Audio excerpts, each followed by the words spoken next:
नमस्कार. भाषिक कौशल्य विकास हा विषय अभ्यासक्रमात आहे आणि तो नेमका काय आहे, त्याचा अभ्यास कसा करायचा, परीक्षेची तयारी कशी करायची, हे सगळं आपण आज अगदी सोप्या भाषेत समजून घेणार आहोत. थोडक्यात या विषयाचा कोडच क्रॅक करणार आहोत. हो, नवीन विषय म्हणलं की मनात थोडा गोंधळ होतोच. सुरुवात कुठून करायची, काय वाचायचं, प्रश्न कसे येतील, असे अनेक प्रश्न येतात. पण काळजी नका करू. आपण मिळून यावर एक सरळ आणि सोपा मार्ग काढणार आहोत. एक गोष्ट लक्षात घ्या, हा विषय फक्त पास होण्यासाठी किंवा क्रेडिट्स मिळवण्यासाठी नाहीये. खरं तर ही एक संधी आहे, अशी कौशल्य शिकण्याची, जी आपल्या पर्सनल आणि प्रोफेशनल आयुष्यात कायम उपयोगी पडतील. चला तर मग सुरुवात करूया. सगळ्यात आधी या अभ्यासक्रमाचा आत्मा काय आहे, म्हणजे भाषिक कौशल्य म्हणजे नेमकं काय ते बघूया. अगदी सोप्या भाषेत सांगायचं तर भाषिक कौशल्य म्हणजे 4 गोष्टी: ऐकणं, बोलणं, वाचणं आणि लिहिणं. या 4 गोष्टींवर ज्याची कमांड आहे तोच खऱ्या अर्थानं भाषेवर प्रभुत्व मिळवतो. हे भाषेचे 4 आधारस्तंभ आहेत असं समजा. आणि गंमत म्हणजे ही चारही कौशल्य अशी वेगवेगळी नाहीयेत. ती एकमेकांमध्ये घट्ट गुंतलेली आहेत. तुम्ही बघा, चांगलं ऐकलं तरच चांगलं बोलता येतं, नाही का? आणि जितकं जास्त वाचाल तितकंच आपलं लिखाण सुधारतं. So they are all connected. यातलं पहिलं आणि सगळ्यात बेसिक स्किल बघूया: श्रवण कौशल्य. म्हणजे नुसतं ऐकणं नाही, तर लक्ष देऊन ऐकणं आणि जो बोलतोय त्याला नेमकं काय म्हणायचंय ते समजून घेणं. ही भाषा शिकण्याची पहिली पायरी आहे, दी एंट्री गेट. उदाहरणार्थ, क्लासमध्ये लेक्चर सुरू असताना लक्ष देऊन ऐकलं तरच विषय डोक्यात शिरतो. किंवा मित्राशी बोलताना त्याच्या आवाजावरूनच कळतं की तो खुश आहे की दुःखी. हेच आहे प्रभावी श्रवण कौशल्य. ओके, ऐकल्यानंतर येतं बोलणं, म्हणजे भाषण किंवा संभाषण कौशल्य. आपल्या डोक्यातले विचार, आपल्या भावना, आपलं मत हे सगळं दुसऱ्याला नीट, स्पष्टपणे सांगता येणं म्हणजे भाषण कौशल्य. यासाठी आत्मविश्वास आणि योग्य शब्दांची निवड दोन्ही महत्वाचं आहे.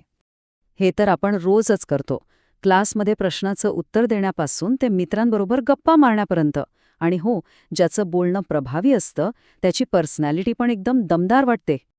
आता येऊया तिसऱ्या कौशल्याकडे, वाचन. वाचन हे फक्त अक्षरं ओळखणं नाहीये, तर वाचलेल्या मजकुराचा अर्थ समजून घेणं आहे. वाचनामुळे आपल्याला ज्ञान मिळतं, नवीन शब्द समजतात आणि आपली विचार करण्याची क्षमता वाढते. आपण टेक्स्टबुक वाचतो, न्यूजपेपर वाचतो किंवा एखाद्या प्रोजेक्टसाठी माहिती गोळा करतो. या सगळ्यांसाठी वाचन कौशल्यच कामी येतं. ज्ञान मिळवण्याचा हा सगळ्यात सोपा आणि महत्वाचा मार्ग आहे. आणि आता चौथं आणि तितकंच महत्वाचं कौशल्य, लेखन. आपले विचार, आपलं म्हणणं शुद्ध आणि व्यवस्थितपणे लिहिता येणं. म्हणजे वाचणाऱ्याला ते लगेच आणि अचूकपणे कळलं पाहिजे. परीक्षेत उत्तरं लिहिण्यापासून ते एखादा अर्ज लिहिण्यापर्यंत सगळीकडे लेखन कौशल्य लागतंच.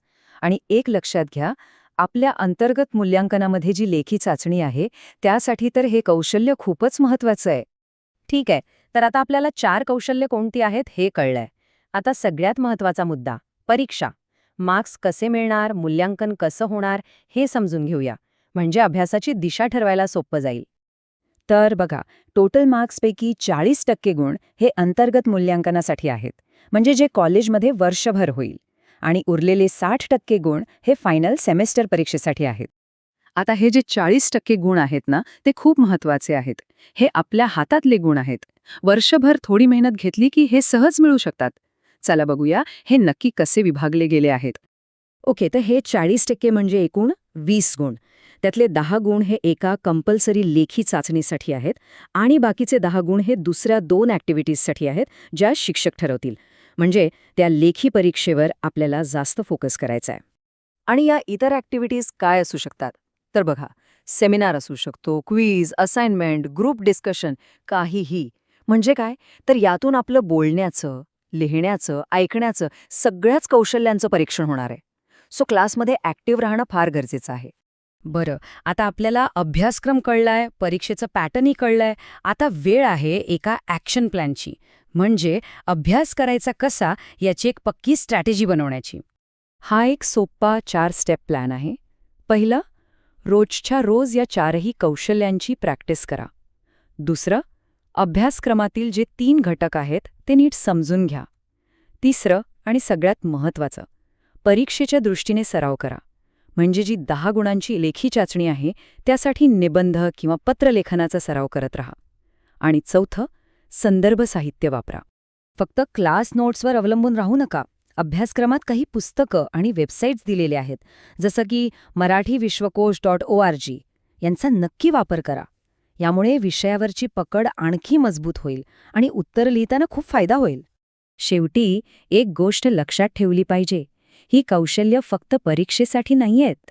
ती आपलं व्यक्तिमत्व घडवतात, आपला आत्मविश्वास वाढवतात. प्रभावी भाषिक कौशल्य म्हणजे प्रभावी व्यक्तिमत्व. जरा विचार करा. पुढे जाऊन जेव्हा नोकरीसाठी मुलाखत द्याल किंवा ऑफिसमध्ये प्रेझेंटेशन द्याल, तेव्हा हीच कौशल्य तुम्हाला इतरांपेक्षा वेगळं ठरवतील. मग आपल्या व्यावसायिक आयुष्यावर याचा किती मोठा आणि सकारात्मक परिणाम होऊ शकतो, या प्रश्नावर विचार करत आजचं हे विश्लेषण इथेच थांबूया.